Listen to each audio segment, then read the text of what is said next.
జిల్లా అధ్యక్షులు సోదరులు పరశురామ్ రాజు గారికి, రాష్ట్ర ప్రధాన కార్యదర్శి సోదరులు కాశీ విశ్వనాథ్ రాజు గారికి, అదేవిధంగా జిల్లాకి సంబంధించినటువంటి అగ్రనాయకత్వం ఎవరైతే ఇప్పుడు వేదిక మీద ఉన్నారో వారందరికీ, ఇవాళ పార్టీలో జాయిన్ అయినటువంటి సంతోష్ గారికి, రాజేష్ గారికి, వారి సహచర బృందానికి మరియు కార్యకర్తలు, ఇందాక కాశీ గారు చాలా చక్కగా చెప్పారు, భారతీయ జనతా పార్టీ ఒక రాజకీయ పార్టీ కాదు, ఒక కుటుంబంగా కార్యకర్తలందరినీ కలుపుకుంటూ ముందుకు వెళ్ళేటువంటి పార్టీ. కనుక భారతీయ జనతా పార్టీ కుటుంబ సభ్యులందరికీ, అదేవిధంగా పాత్రికేయ మిత్రులకి ప్రతి ఒక్కరికి పేరు పేరున నా నమస్కారాలు నేను ముందుగా తెలియజేస్తున్నాను. ఇవాళ మనం చూసాము, పార్టీలోకి సోదరులు వాసుపల్లి సంతోష్ గారు, రాజేష్ గారు, వారి సహచర బృందం ఇవాళ పార్టీలో చేరడం జరిగింది. ఈ పార్టీలో చేరేటువంటి కార్యక్రమం ఏదైతే ఉందో ఇది కేవలం విశాఖపట్నంలో మాత్రమే కాకుండా అన్ని జిల్లాల్లో కూడా ఇవాళ చాలామంది భారతీయ జనతా పార్టీలో చేరడానికి ముందుకు వస్తున్నటువంటి పరిస్థితి ఆంధ్ర రాష్ట్రంలో ఉంది. ఇవాళ పార్టీలో చేరే వారందరికీ కూడా నేను చేస్తున్నటువంటి అభ్యర్థన ఏమిటంటే, కేవలం పార్టీ కండువా వేయించుకోవటం కాదు, కండువాతో వచ్చేటువంటి బాధ్యతల్ని కూడా సంపూర్ణంగా బాధ్యతాయుతంగా నిర్వర్తించాలి అని చెప్పి వారందరికీ నేను చేస్తున్నటువంటి అభ్యర్థన. ఎందుకంటే ఇవాళ ఎక్కడ ఎన్నిక జరిగినా కూడా మనం చూస్తున్నాం, దేశవ్యాప్తంగా కమల వికాసం అనేది ఏ విధంగా జరుగుతున్నదో, కాషాయ జెండా ఏ విధంగా రెపరెపలాడుతుందో మనం అందరం కూడా కళ్ళారా చూస్తున్నటువంటి పరిస్థితి. నిన్న వచ్చినటువంటి ఢిల్లీ ఎన్నికల ఫలితాల్లో కూడా మనం చూస్తున్నాం. 26 సంవత్సరాల తర్వాత ఇవాళ సంపూర్ణమైనటువంటి అద్భుతమైనటువంటి మెజారిటీ తోటి భారతీయ జనతా పార్టీ ఢిల్లీలో సైతం అధికారంలోకి రావడం జరిగింది. ఈ విజయం అన్నది నిజంగా భారతీయ జనతా పార్టీ కార్యకర్తలకి మేమందరం కూడా అంకితం చేస్తున్నాం. ఎందుకంటే పదవుల మీద అపేక్ష లేకుండా కేవలం పార్టీని బలోపేతం చెయ్యాలి అనేటువంటి ఏకైక భావనతోటి, అంకిత భావంతో వారందరూ క్షేత్రస్థాయిలో పనిచేసినటువంటి సందర్భంలోనే ఇంతటి అద్భుతమైనటువంటి ఫలితాన్ని మేము సాధించుకోగలిగామని చెప్పి విశ్వసిస్తూ ఈ విజయాన్ని ముందుగా భారతీయ జనతా పార్టీ కార్యకర్తలకి నేను అంకితం చేస్తున్నాను. అదేవిధంగా ఢిల్లీ వాసులు ఏదైతే 10 సంవత్సరాల కాలంలో వారు అభివృద్ధిని వంచి వారికి ఏమాత్రం కూడా సరి అయినటువంటి సంక్షేమాన్ని అందించకుండా మభ్య పెడుతూ, అదేమిటంటే కోవిడ్ వచ్చిందని లేదా నన్ను జైల్లో పెట్టారని అనేటువంటి నెపంతో వారిని వంచినటువంటి సందర్భంలో ఇవాళ అక్కడ ఢిల్లీ వాసులు కూడా గుర్తించి ఖచ్చితంగా సుపరిపాలన ఏదైతే దేశానికి భారతీయ జనతా పార్టీ నాయకత్వంలో, నరేంద్ర మోడీ గారి నాయకత్వంలో దేశానికి భారతీయ జనతా పార్టీ అందిస్తుందో అటువంటి సుపరిపాలన ఖచ్చితంగా ఢిల్లీలో కూడా మనం చవిచూసేటువంటి అవకాశం ఉంటుంది అనేటువంటి భావనతోటి డబుల్ ఇంజిన్ సర్కార్, కేంద్రంలో ఎన్డీఏ కూటమి, అదేవిధంగా ఢిల్లీలో కూడా భారతీయ జనతా పార్టీ అధికారంలో ఉన్నట్లయితే అభివృద్ధిని పరిగెత్తించవచ్చు అనేటువంటి భావనతోటి ఏదైతే వారు వంచబడ్డారో అభివృద్ధిని ఆకాంక్షిస్తూ ఇవాళ ఢిల్లీ ప్రజలందరూ కూడా భారతీయ జనతా పార్టీని ఆశీర్వదించి అనూహ్యమైనటువంటి విజయాన్ని అందించినటువంటి సందర్భంలో ఈ విజయాన్ని ఢిల్లీ వాసులకి సైతం నేను అంకితం చేస్తున్నాను. అదేవిధంగా నరేంద్ర మోడీ గారు, అమిత్ షా గారు, నడ్డా గారు, వీరితో పాటుగా మా జాతీయ సంఘటన మంత్రి అయినటువంటి సంతోష్ గారు, వీరు నలుగురు కూడా ఎప్పటికప్పుడు కింద ఉన్నటువంటి కార్యకర్తలకి దిశానిర్దేశకత్వం చేస్తూ ఏ రకంగా ఎన్నికల్లో ఒక వ్యూహంతో ముందుకు వెళ్ళాలో ఎప్పటికప్పుడు కార్యకర్తల్ని సమావేశపరుస్తూ వారికి చేస్తూ మార్గనిర్దేశకత్వం చేసినటువంటి సందర్భంలో ఈ విజయం వారికి కూడా మేము అంకితం చేస్తున్నాం.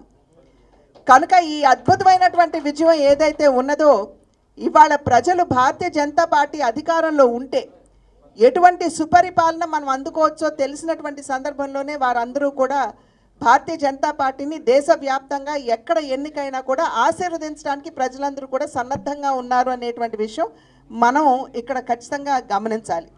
అదేవిధంగా ఇప్పుడు ఢిల్లీలో వచ్చినటువంటి ఎన్నికల్ని కనుక 2024లో మనకి ఆంధ్ర రాష్ట్రంలో మనకి ఎన్నికల ఫలితాలు మనం చూసాము. అదేవిధంగా 2025లో ఇప్పుడు మనం ఢిల్లీ ఎన్నికల ఫలితాన్ని మనం చూస్తున్నాం. ఈ రెండింటికి కూడా భావసారూప్యత ఉన్నటువంటి విషయాన్ని మనం ఇక్కడ గ్రహించాలి.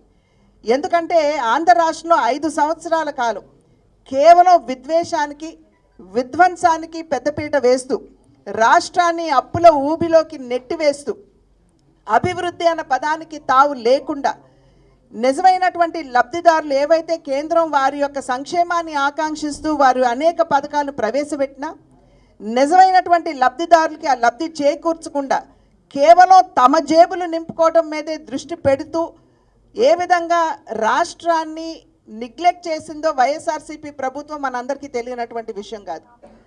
ఆ బాధలు అనుభవించినటువంటి ప్రజలు ఖచ్చితంగా మార్పు కావాలి, ఒక మంచి పరిపాలన రాష్ట్రానికి అందించేటువంటి నాయకత్వానికి, అదేవిధంగా అభివృద్ధిని సాధించగలిగినటువంటి కూటమి ఏదైతే ఉందో ఆ కూటమికి పట్టం కట్టాలి అనేటువంటి భావనతోటి ఆంధ్ర రాష్ట్రంలో ప్రజలు అనూహ్యమైనటువంటి విజయాన్ని మరి ఎన్డీఏ కూటమికి అందించారు. తెలుగుదేశం, భారతీయ జనతా పార్టీ, జనసేన త్రయం ఏదైతే ఉందో ఈ కూటమికి ఆంధ్ర రాష్ట్ర ప్రజలు ఆశీర్వదించి అనూహ్యమైనటువంటి ఫలితాన్ని కూటమికి అందించడం జరిగింది. అదేవిధంగా ఢిల్లీ కనుక మనం చూసుకున్నట్లయితే 10 సంవత్సరాల కాలం ఆమ్ ఆద్మీ పార్టీ ఆప్ అనేటువంటి పార్టీ అధికారంలో ఉన్నటువంటి సందర్భంలో అరవింద్ కేజ్రీవాల్ గారు వారు నిజంగా చాలా అవినీతి లేనటువంటి పరిపాలనని, ఆయన అవినీతికి అతీతమైనటువంటి వ్యక్తి, ఆయన ఎటువంటి అవినీతి లేనటువంటి సుపరిపాలనని ఢిల్లీకి అందిస్తూ అభివృద్ధి పదంలో ఢిల్లీని తీసుకుని వెళ్తారు అని చెప్పి భావించి 10 సంవత్సరాలు అరవింద్ వారిని ఢిల్లీ ప్రజలు మోసారు. కానీ వారికి సుస్పష్టంగా అర్థమైనటువంటి విషయం, అరవింద్ కేజ్రీవాల్ గారు కూడా అవినీతికి అతీతుడు కాదు. ఏ విధంగా మద్యంలో మన రాష్ట్రంలో జరిగినటువంటి మద్యం స్కామ్ మనందరికీ తెలుసు. అదే రకమైనటువంటి మద్యం స్కామ్ అక్కడ జరిగినటువంటి సందర్భంలో అభివృద్ధి అనే పదానికి అర్థం లేనటువంటి పరిస్థితుల్లో అక్కడ రోడ్లు కావచ్చు, అదేవిధంగా ఈ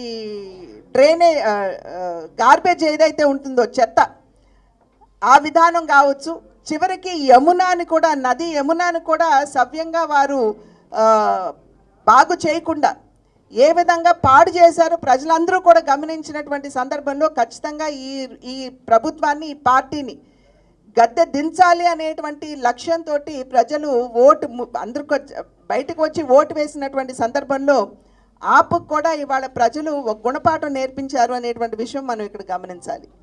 ఇందాక చెప్పారు, నిన్న మొన్ననే ఒక 3-4 రోజుల క్రితం నిర్మలా సీతారామన్ గారు దేశానికి బడ్జెట్ని ప్రవేశపెట్టడం జరిగింది. ప్రవేశపెట్టినటువంటి సందర్భంలో ఏదైతే రాజ్యాంగ స్ఫూర్తి ఉన్నదో, సమాజంలో అన్ని వర్గాల వారికి కూడా న్యాయం చేయాలి, అందరికీ సమాన అవకాశాలు ఇవ్వాలి అనేటువంటి రాజ్యాంగ స్ఫూర్తి ఏదైతే ఉన్నదో ఆ స్ఫూర్తికి అనుగుణంగానే నిర్మలా సీతారామన్ గారు అద్భుతమైనటువంటి బడ్జెట్ని ప్రవేశపెట్టడం జరిగింది. నిన్న మొన్నటి వరకు మధ్యతరగతి వారు మా గోడు ఎవరు పట్టించుకునేటువంటి వారు లేరు అనేటువంటి భావన, ఆందోళనలో వారు ఉన్నటువంటి సందర్భంలో మేము కేవలం ధనికులో లేదా పేదవారు కాదు, మధ్యతరగతి వారి మనోభావాల్ని కూడా మేము గుర్తెరుగుతామనేటువంటి భావనతోటి ప్రవేశపెట్టినటువంటి బడ్జెట్ని ప్రజలందరూ కూడా స్వాగతిస్తున్నారు. ఇక్కడ ప్రజలందరూ గమనించవలసినటువంటి విషయం, రాజ్యాంగాన్ని చేతపుచ్చుకుని, ఆ రాజ్యాంగ పుస్తకాన్ని చేతపుచ్చుకుని గాల్లో తిప్పుతూ మా జేబులో రాజ్యాంగం ఉన్నది అనేటువంటి ఒక అహంకార ధోరణి ఏదైతే కాంగ్రెస్ పార్టీ ప్రదర్శించిందో దాన్ని సుస్పష్టంగా ఇవాళ దేశ ప్రజలు దాన్ని యాక్సెప్ట్ చేయడం లేదు అనేటువంటి విషయం ముందు వారు గమనించవలసినటువంటి అవసరం ఉన్నది అని చెప్పి నేను తెలియజేసుకుంటున్నటువంటి విషయం. అదేవిధంగా డబుల్ ఇంజిన్ సర్కార్ అని మేము చెప్తున్నాం. ఇప్పుడు మనం బడ్జెట్ మీదకి వస్తే మరి ఒకసారి ఏదైతే దేశ ఆర్థిక పురోభివృద్ధికి చాలా అవసరమైనటువంటి రంగాలు ఉన్నాయో, అంటే వ్యవసాయం, మహిళలు, చిన్న మరియు లఘు పరిశ్రమలు, పెట్టుబడులు, వీటి మీద ప్రధానంగా నిర్మలా సీతారామన్ గారు దృష్టి కేంద్రీకరిస్తూ ఒక మంచి బడ్జెట్ని వారు ప్రవేశపెట్టినటువంటి విషయం మన ప్రజలందరూ కూడా గమనించారు అని చెప్పి మేము విశ్వసిస్తున్నటువంటి మాట. త్వరలోనే ఎక్స్క్లూజివ్గా బడ్జెట్ మీద మేము మళ్ళీ ఒక ప్రెస్ కాన్ఫరెన్స్ నిర్వహించడం అనేది జరుగుతుందని చెప్పి మీ అందరికీ కూడా నేను తెలియజేసుకుంటున్నాను. అదేవిధంగా డబుల్ ఇంజిన్ సర్కార్ ఏదైతే ఉందో, అంటే కేంద్రంలో కూడా ఎన్డీఏ కూటమి, అదేవిధంగా రాష్ట్రాల్లో కూడా ఎన్డీఏ కూటమి కనుక అధికారంలో ఉన్నట్టయితే ఏ విధంగా మనం అభివృద్ధిని సాధించుకోవచ్చో ఆంధ్ర రాష్ట్రం ఒక అద్భుతమైనటువంటి ఉదాహరణ అని చెప్పి మీ మాధ్యమంగా ప్రజలందరికీ కూడా నేను తెలియజేస్తున్నటువంటి విషయం. మొన్న అమిత్ షా గారు వచ్చినటువంటి సందర్భంలో వారు చెప్పారు, దగ్గర 3 లక్షల కోట్ల పెట్టుబడులు ఆంధ్ర రాష్ట్రానికి ఈ 7-8 నెలల్లోనే వచ్చినటువంటి పరిస్థితి. ఇవాళ చూసినట్లయితే అందరి మనోభావం కూడా మన వైజాగ్ స్టీల్ ప్లాంటు, అదేవిధంగా మన రైల్వే జోన్తో ముడిపడి ఉన్నటువంటి నేపథ్యం. ఆ సందర్భంలో విశాఖ స్టీల్ ప్లాంట్ని మొదటి నుండి కూడా భారతీయ జనతా పార్టీ యొక్క స్టాండ్ అదే.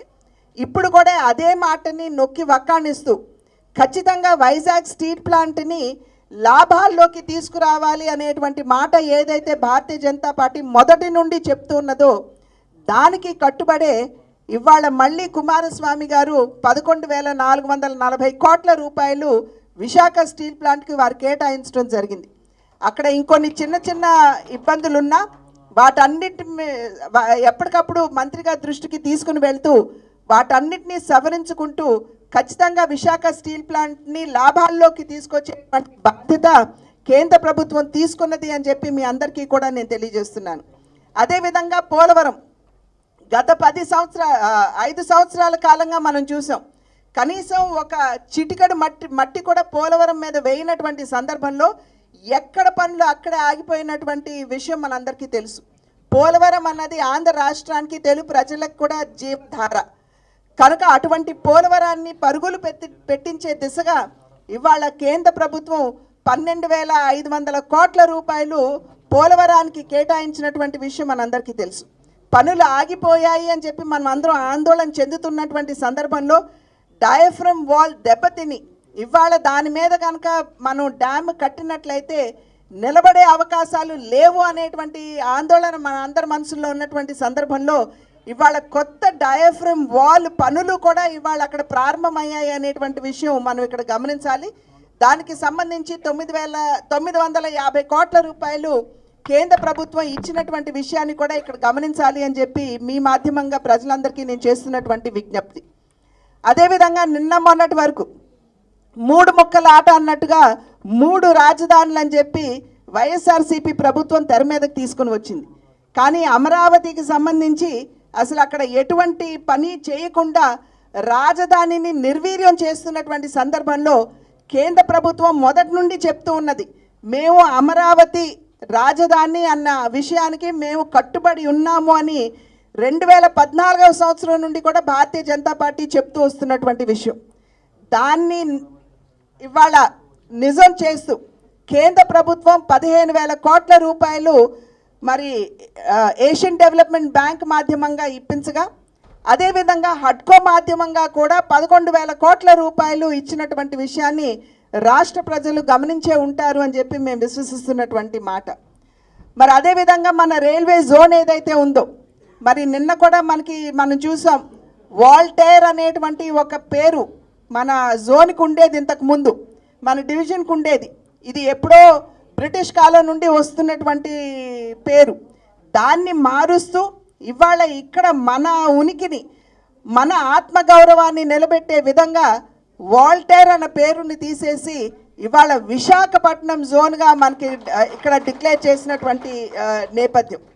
కనుక మనం అందరం గమనించాలి, కేంద్ర ప్రభుత్వం ఇప్పుడే కాదు, నిన్న కాదు, మొదటి నుండి కూడా ఎప్పుడైతే ఆంధ్ర రాష్ట్రం కళ్ళు తెరిచిందో ఆనాటి నుండి నేటి వరకు కూడా ఆంధ్ర రాష్ట్ర అభివృద్ధికి అంకితం అవుతూ ఎప్పటికప్పుడు ఆంధ్ర రాష్ట్రానికి తన సంపూర్ణమైనటువంటి సహకారాన్ని కేంద్రం అందిస్తూ వస్తున్నటువంటి విషయం మీరు గమనించాలి. ఇవాళ మనం కొంతమేరకు వైఎస్ఆర్సీపీ అధికారంలో ఉన్నటువంటి సందర్భంలో రోడ్ల దుస్థితి మన అందరికీ తెలియనటువంటి విషయం కాదు. ఎందుకంటే మనం అందరం కూడా అదే రోడ్ల మీద తిరిగే వాళ్ళం కాబట్టి మనం ఎంత ఇబ్బందులు పడ్డామో మనందరికీ తెలుసు. కానీ ఇవాళ రోడ్లని సైతం మనం రిపేర్ చేసుకుంటున్నాము అని అంటే అది కేంద్ర ప్రభుత్వం అందిస్తున్నటువంటి సహకారం అని చెప్పి ప్రజలందరూ కూడా గమనించాలి.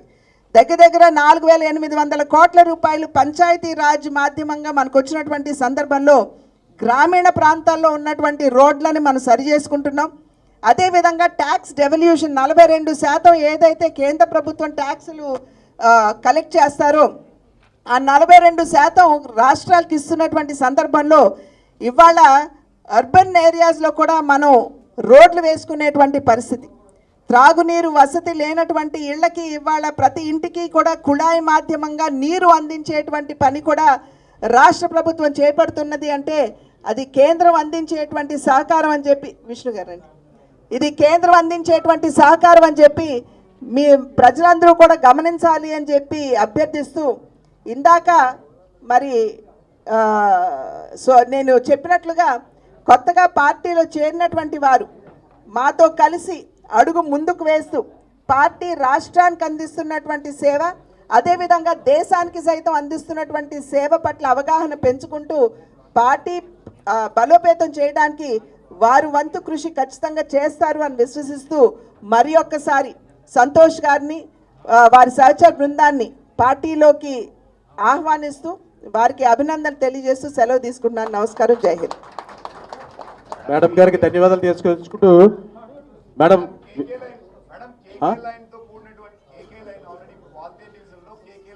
మేడం అలాగే విశాఖ నగరం సుదీర తీర ప్రాంతం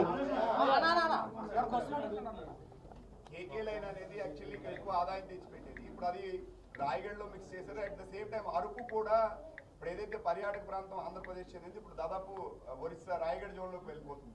సో దీన్ని ఈ రెండింటిని కూడా చేస్తే ఖచ్చితంగా ఆదాయపరంగా కానీ అన్ని విధాలు బాగుంటుంది.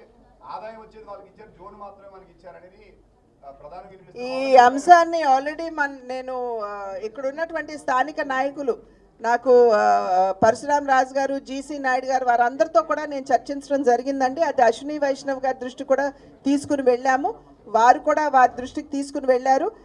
నేను సమీక్షించుకుంటాను, ఎందుకంటే సాధారణంగా అరకుకు వెళ్ళేటువంటి టూరిస్ట్ ఎవరైతే ఉన్నారో వారికి ఎటువంటి అవరోధం జరగదు, వారు ఈజీగా వెళ్ళొచ్చు. ఆదాయం అంటారా, ఖచ్చితంగా ఆ విషయాన్ని వారి దృష్టికి తీసుకుని వెళ్ళాము. వారు దీని మీద ఒకసారి పరిశీలిస్తానని చెప్పి వారు తెలియజేశారు.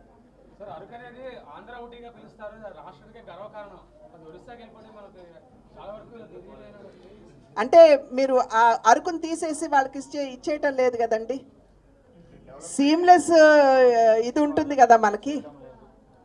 కాబట్టి డెఫినెట్గా అరకు వదులుకునేటువంటి అవకాశం లేదు. మేము మా ప్రయత్నం మేము చేస్తున్నాం. ఆల్రెడీ ఈ విషయాలన్నీ కూడా వారి దృష్టి తీసుకుని వెళ్ళాం.